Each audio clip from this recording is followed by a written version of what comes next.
Xiaomi Mi A2 Android One smartphone was launched in July 2018. The phone comes with a 5.99-inch with 18:9 full-screen display of resolution 1080 pixels by 2160 pixels.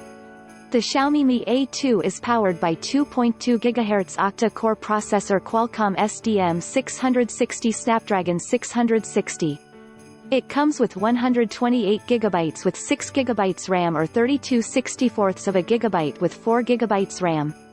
As far as the cameras are concerned, the Xiaomi Mi A2 packs a 20-megapixel primary camera on the rear and a 20-megapixel front shooter for selfies.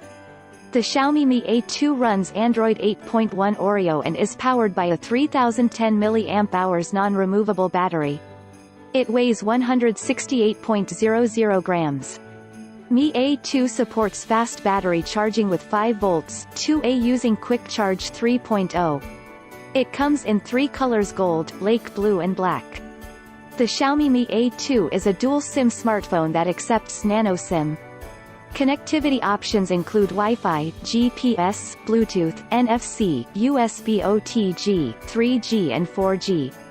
Sensors on the phone include compass, magnetometer, proximity sensor, accelerometer, ambient light sensor and gyroscope. What do you like in this mobile phone? Please like and share this video. Don't forget to subscribe.